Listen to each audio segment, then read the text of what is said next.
আজকে আমি পঞ্চায়েত পরবর্তী একটা ফলাফল পর্যালোচনার যে একটা অভিযান, তাতে আমি আজকে তাপাং ব্লকে এসেছি। এখানে আমি এসেছি তাপাং ব্লক অফিসে। এখানে আমার সামনে আছেন তাপাং ব্লকের মণ্ডলের সভাপতি সঞ্জিত দেব। এবং আপনারা জানেন যে আমি নির্বাচনের সময় সঞ্জিত দেবের একটা সাক্ষাৎকার নিয়েছিলাম। তখন তিনি বলেছিলেন যে রেকর্ড ভোটে জিতবে, সবকটি আঞ্চলিক পঞ্চায়েত এখানে জিতবে, এবং কার্যক্ষেত্রে তিনি যেটা বলেছেন সেটাই হয়েছে, এবং তার প্রতিটি কথা অক্ষরে অক্ষরে মিলেছে।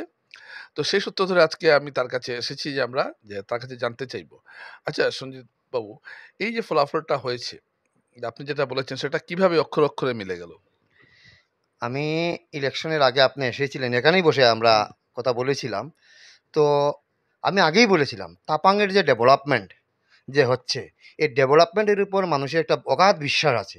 আর বিশেষ করে আমি আগেও বলেছিলাম আমাদের মণ্ডলের মধ্যে আমাদের মাননীয় মন্ত্রী কৌশিক রায় মহাশয়ের বাসা।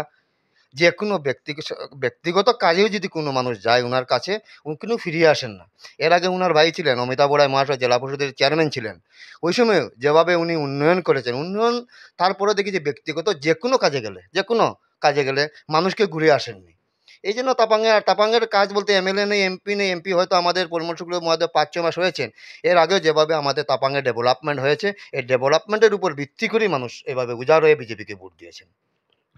আচ্ছা, একটা জিনিস লক্ষ্য করেছি যে আপনারা জেলা পরিষদে প্রায় আহ, কত হাজার ভোটে জয়লাভ করেছেন জেলা পরিষদে? ২০,২০০ ভোট আমরা ২০,০০০ বেশি ভোটে। পেয়েছি। কিন্তু দেখা গেছে আপনার আঞ্চলিক পঞ্চায়েতে কিন্তু দেখা যাচ্ছে কংগ্রেস যেমন ৫,০০০ ভোট পেয়েছে জেলা পরিষদে, আঞ্চলিক পঞ্চায়েতে ভোটটা প্রায় ১০,০০০-এর উপরে আছে।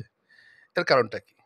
দেখেন, আঞ্চলিক পঞ্চায়েতটা হয়েছে কিছু ব্যক্তিগত, হয়তো উনি বিজেপির টিকিট পেয়েছেন, উনার আত্মীয় স্বজন যারা আছে ওইভাবে গিয়ে কিছু একটা হয়েছে। কিন্তু আপনি যদি আঞ্চলিক পঞ্চায়েতের দিকে দেখেন, আজকে আমি কাছাড় জেলার মধ্যে আঞ্চলিক পঞ্চায়েত যেমন আমার কাটল জিপি আছে, হাইয়েস্ট মার্জিনে প্রায় ৩৫০০ না ৩৬০০ ভোটের ব্যবধানে আমরা জয়েছি। আপনি যদি তাপাং জিপিয়ে দেখেন, তাপাং জিপিয়ে ২৩০০-এর অধিক ভোটে আমরা লিড করেছি। আপনি যদি ইন্ডোগড় দেখেন, ইন্ডোগড় আমার প্রায় ১৪০০ ভোটের প্রত্যেকটা জিপিএ মার্জিনে আমরা হয়েছি। আর সবচেয়ে আমি আগেও বলেছিলাম আপনাকে যে জেলা পরিষদের কথা, জেলা পরিষদ কাছাড় জেলার মধ্যে সবচেয়ে হাইয়েস্ট ডিফারেন্সে আমার মণ্ডলে হয়েছে। প্রায় ২০,২৬০ না বা ৬২ ভোটে হবো আমরা ডিফারেন্সে আমরা জয়ী হয়েছি। তার মানে যদি কাছাড় জেলা পরিষদ লটারিতে যদি তফসিলি হয়, তাহলে তো দেখা যাচ্ছে যে আপনার যিনি প্রার্থী আছেন তিনি চেয়ারম্যান হতে পারেন। দেখেন, এ ব্যাপারে আমি বলবো দলের সিদ্ধান্ত। দল যা বলবে, যাকে ভালো মনে করবে, আমার যিনি প্রার্থী আছেন নৃপেন্দ্র নাথ, উনি এই দলের সঙ্গেই থাকবেন। আর বিশেষ করে আমি বলবো আমাদের এখানে যিনি মন্ত্রী আছেন, নিশ্চয়ই যেটা ভালো হবে উনি চিন্তা করবেন। আর আগের পেলেও আমরা জেলা পরিষদের চেয়ারম্যান পেয়েছি অমিতাভ রায় মহাশয়কে।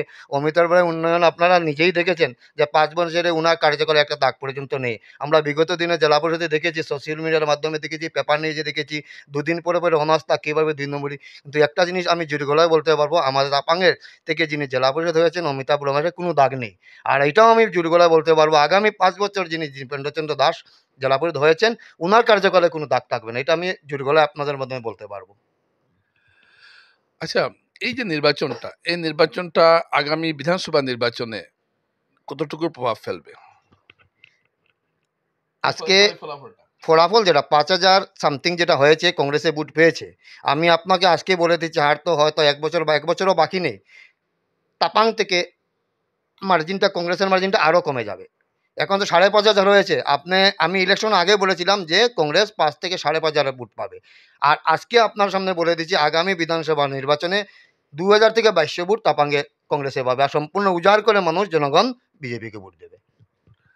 দর্শকরা, এখানে আমরা দেখতে পাচ্ছি যে কংগ্রেস যে তার সাংগঠনিক ভিড়টা অনেকটা হারিয়ে ফেলেছে এখানে। এবং এটা কংগ্রেসের এই যে, এবং ইন্দ্রগড় জিপিতেও যিনি জয়লাভ করেছেন তিনি আগে কংগ্রেসে ছিলেন। এখন দেখা যাচ্ছে যে কংগ্রেস এখানে প্রায় নিশ্চিহ্ন হওয়ার পথে। তো আপনিও বলেছিলেন যে কংগ্রেস নিশ্চিহ্ন হয়ে যাবে, তো এটা কিভাবে মিলে গেল? দেখেন, আজকের দিনে কংগ্রেস বলতে নেই। আমি আগেও বলেছিলাম আমাদের ৮টা জিপির মধ্যে প্রায় ৫টা জিপিতে কংগ্রেস ক্যান্ডিডেট দিতেই পারেনি। আপনি যে ইন্ডোগড় জিপিতে বলেছেন, ইন্ডোগড়ে যে কংগ্রেস কোনো ক্যান্ডিডেট দিতে পারেনি, একজন নির্দল হয়ে একজনকে ওই প্রার্থী করেছে এখান থেকে। আর কংগ্রেসের যারা ছিলেন ওনারা দেখেছেন আজকের দিনে বিজেপি যেভাবে কাজ করছে, কংগ্রেসেরকে সমানভাবে সবাইকে নিয়ে কাজ করছে। আপনি আরেকটা জিনিস চিন্তা করবেন, আমাদের ৮টি জিপি আছে তাপাং মণ্ডলের মধ্যে। ৮টা জিপির মধ্যে এবার যদি, যে একটু আগে আপনি বলেছেন যে কংগ্রেসের যে প্রার্থী হয়েছেন হরেন্দ্রচন্দ্র দাসের কথা বলেছেন, যাই হোক, আজকে আমার ৬টা জিপির মধ্যে ২ জনকে আমরা নতুন যারা কংগ্রেসে জয়েন করেছে, উনাদেরকেও আমরা সঙ্গে নিয়ে কাজ করছি। নতুন যারা উনাদেরকে আমরা অনেক প্রাধান্য দিচ্ছি। কংগ্রেসের যে ২ জন হয়েছেন, আমাদের ২ টা জিপি আমরা নতুন যারা আছেন, উনাদেরকে প্রার্থী করেছি এবং ৬ জনকে দিয়েছি আমরা পুরানা বিজেপি কার্যকর্তা যারা আছে, তাদেরকে প্রার্থী দিয়েছি। আজকের দিনে আমি বিশেষ করে ইন্দ্রগড় জিপির কথা বলছি। মাত্র ২০০ কতটা ভোট পেয়েছে আপনার কংগ্রেসে। আপনি যদি পঞ্চায়েত চুনাव দেন, এর আগের যদি এমপি ইলেকশন দেখেন, গত এমপি ইলেকশনে ৩০০ ভোট পেয়েছে এখানে কংগ্রেস থেকে। কংগ্রেসে পেয়েছে। আজকের দিনে কংগ্রেস নেই বলতে চলে। এত শাড়ি, এত কম্বল আপনাকে বলেছিলাম, শাড়ির গাইড এনেছে, শাড়ি নিচ্ছে না। হ্যাঁ?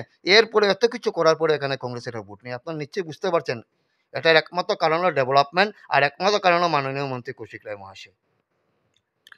আচ্ছা, একটু বিধানসভা প্রসঙ্গে আসি। এই যে আপনি একটা সুন্দর ফলাফল করেছেন। আপনি দলই করেছে কিন্তু আপনি ছিলেন। তো আপনার কি আগামীতে বিধানসভার কোনো ইচ্ছা আছে? এটা তো দলের সিদ্ধান্ত।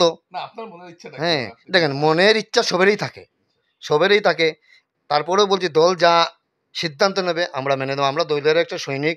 আমি আগেও বলেছিলাম, আজকের দিনে আমি যে মণ্ডল সভাপতি হয়েছি, আমি কোনোদিনই ভাবতে পারিনি আজকের দিনে এত বড় একটা দলের যে আমি মণ্ডল সভাপতি হতে পারবো। হ্যাঁ? এটা আমি ৭ বার এই মণ্ডলের জেনারেল সেক্রেটারি ছিলাম। এই মণ্ডলে আমি যুব মোর্চার সভাপতি ছিলাম, যে সময় হাইলাকান্দির সঙ্গে আমরা যুক্ত ছিলাম। ঠিক আছে? আজকের দিনে যে আমাকে দল এত বড় একটা গুরুত্বপূর্ণ দায়িত্ব দিয়েছে, এটা মনে করি আমি আমার অনেক বড় ভাগ্য এবং অনেক বড় পাওনা। এবং এই যে নির্বাচনের যে রেজাল্টটা হয়েছে, এটা শুধু আমার না, এই যে তাপাং মণ্ডলে বিজেপির সমস্ত কার্যকর্তা যারা অধিক পরিশ্রমের দিনরাত পরিশ্রম করেছেন, এটা আমি আজকে আপনাদের মধ্যে আবারও বলছি, অনেক দিনরাত পরিশ্রম করেছেন, করার পরে যে রেজাল্টটা এসেছে, ওনাদের জন্য আমি আপনাদের মাধ্যমে ওনাদেরকেও কৃতজ্ঞতা জানাচ্ছি এবং আমি আশা রাখছি ওনাদের মাধ্যমে আগামী ২৬-এ যেই প্রার্থী হোক না কেন,